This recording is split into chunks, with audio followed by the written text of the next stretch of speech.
from Spencer. Says, hello, Dutch and James. The TNA women's division that you booked in 2007 and 2008 was easily 10 years ahead of its time. It's easy to see why you built the division around Gail Kim and Awesome Kong. They were both great wrestlers. Their matches still hold up today, etc.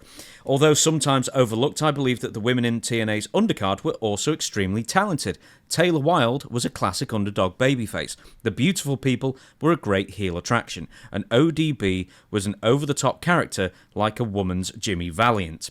We all know that TNA lost all the direction when Hulk Hogan came in and replaced the creative team.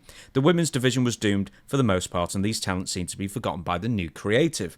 My question for you is this. Such good talents like Taylor Wilde and ODB and the Beautiful People, etc., how on earth did none of them get a chance in WWE? After the Hulk Hogan TNA mess, it would seem like a no-brainer that WWE would pick up some of that roster. Thank you for the time. And who wrote this in? This is Spencer. So why did WWE not see anything in those ladies? Because it wasn't their idea. The girls did get over. The females did get over. They got over to such an extent, and I've told this before, they outdrew the regular segments on TV. When I finally booked up Gail Kim versus Awesome Kong on TV, it did a record rating. And they didn't expect that.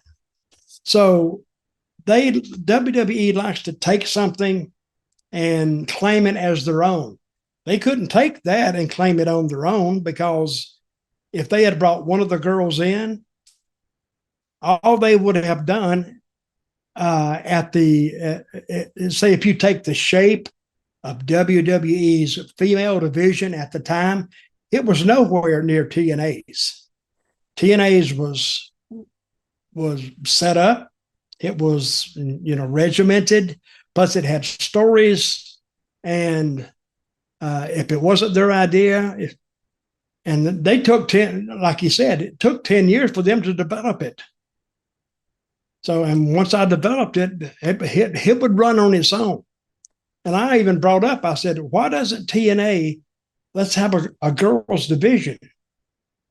And which would have won at the time, I think. So, and I think the reason, didn't they just have a all-girls pay-per-view called Evolution? Yeah, on Sunday, yeah. And what did you think about it? I've only watched the first and last matches, or bits of them, because I've just been so overrun with everything else to do in the last few days. But the critical consensus was it was very good indeed. But business-wise, WWE set them up to fail, really, because they didn't focus that much TV time on it, and it's basically an afterthought after Saturday night's main event and trying to take last-minute pay-per-view buys from All In. How many matches did they have? 6, maybe. Really? How long was the show? Oh, God, you're asking me all sorts of questions now. 2 hours? I think it'd be more than that. Let me have a look. I'll tell you exactly how many matches there were. 7, excuse me. Mm-hmm. And that includes a battle royal. Okay, but now if you they had an all-girls division about 30 years ago called WOW. Horrible TV show. You're thinking of Glow. Oh, Glow. Yeah, WOW followed Glow, I think, yeah. I'm sorry. It was Glow. Terrible show, but it was interesting because they had that big, I forgot who they had. And that wouldn't have lasted very much longer. How long did it last? How long did Glow last? It's like 4 series, yeah. It was like maybe 4 years or something. Yeah. And they ran through it. But like I'm saying, if WWE had taken those girls, and they took Kong for a while, you know what happened to her? She got pregnant and she had to leave TV. She ended up, and she wanted to kill the twins, the Bellas. What were the twins?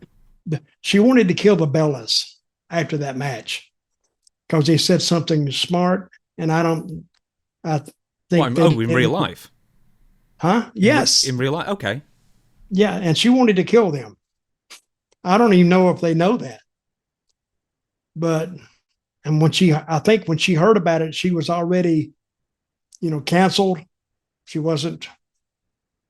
I mean, she told them she was pregnant, and they said, "Well, we can't use you if you're pregnant." Yeah. She And ended, they up can't. having a miscarriage, and she didn't have Yeah, the baby, and unfortunately. yes, that's right. And I love Awesome Kong. I thought she was one of the. She was really a great person to know, and I broke her in. I didn't break her in wrestling, but I broke her into TNA before anybody would give her a chance. And who told me about that was I forgot the name. She was in Japan at the time, wasn't she? Yeah. Right. Gail Kim told me about her. Ah. See, I'm proud of myself. I'm remembering names now. It's kind of coming back to me.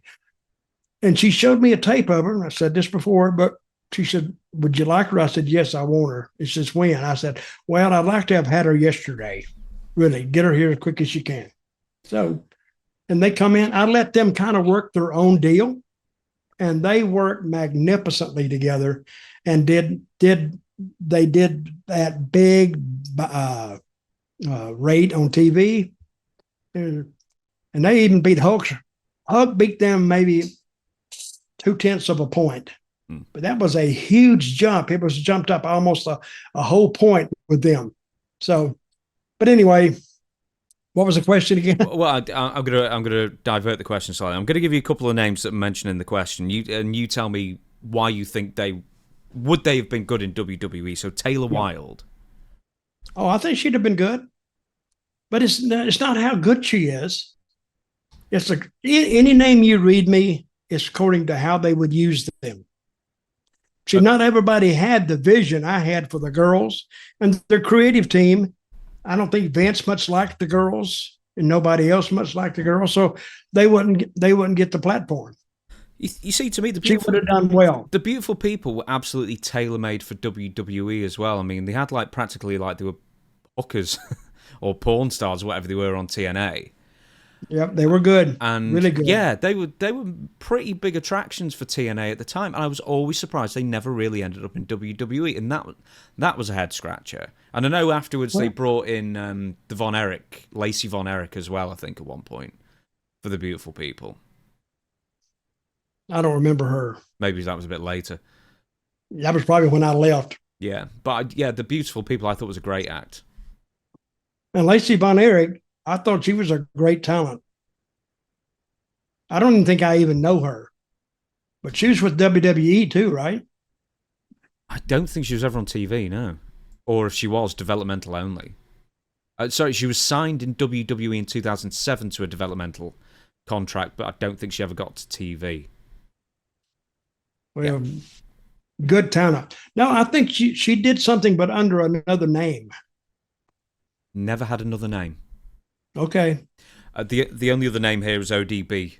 So why did it? ODB I thought could have been the monster for the women's division. She could have been a hell of a character.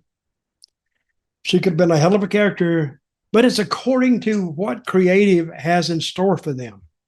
If they got a good story and a good spot, she would have done well. And I think she was a character for the kids.